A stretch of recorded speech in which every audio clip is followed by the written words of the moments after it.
One of the most important issue which I come across on daily basis when the patients they do visit me in regards to their pain is that all the blame for the pain was put on that one specific joint or one specific part of the body, and they were being treated for that specific part, right? But the body doesn't work like this.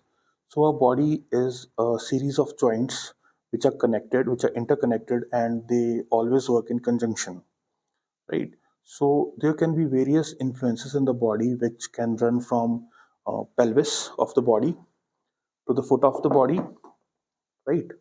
And there can be influences which can run from foot of the body to the pelvis and up till the cervical region of the body, right? So I'm going to explain to you in a very simple language that what these influences can be and how these influences can lead to pain, right?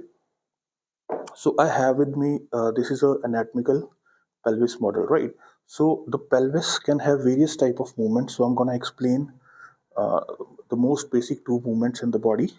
So this motion over here, this is the relative motion of the pelvis, right? Pelvis can move like this, but pelvis can also undergo into anterior orientation, or it can go into posterior orientation. So these orientations of the pelvis, they always influence the range of motion at the hip joint, right? So if the pelvis is in the anterior orientation, this will lead to internal rotation of the hip joint. So if the pelvis it goes into anterior orientation, it will lead to the internal rotation of the femur, right? So once there is internal rotation of the femur, it further will lead down the chain internal rotation of the tibia, right? So this is the tibia, this is the fibula.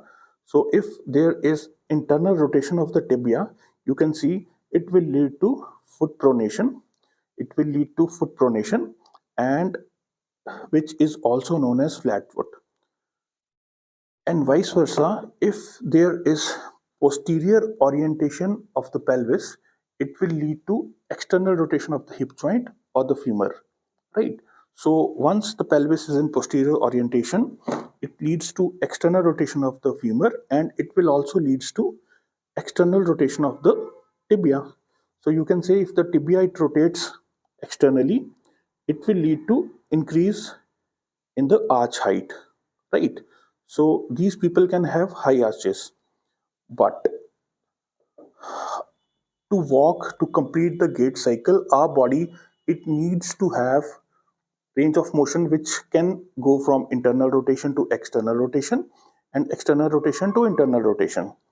If a pelvis is in anterior orientation, our hip joint will be in internal rotation, and while walking, when we need to find some more internal rotation, we won't be able to find it because our hip joint is already in internal rotation, it's at its limit, so it cannot go further, right?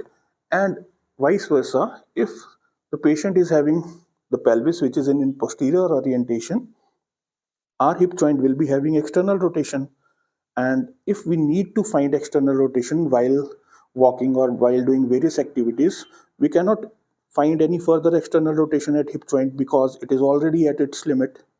So these influences can lead to pain. But sometimes what happens is, if a patient is in anterior orientation and the femur is in internal orientation, but the activity we are doing, it demands the external rotation of the tibia and it demands the high arch of the foot. What can happen is the tibia can go into internal rotation, the femur the femur will go into internal rotation, the tibia will go into external rotation, the foot will go into supination or it will go into high arch, and this will lead to a torsional force at the knee joint, a torsional force at the knee joint which can lead to damage of the ligaments or the damage of the cartilage and can be the prime reason behind the knee pain, right? So this was one of the example with which I wanted to tell you that there are various biomechanical influences in the body, and the one I'm talked about is just one of the basic influences which can lead to knee pain, right? So you need to go to a therapist and get yourself assessed biomechanically, and you need to work under their guidance so that they can help you to find the various biomechanical dysfunctions in your body, and they can help you to treat them, and only then you'll be able to live a pain-free life.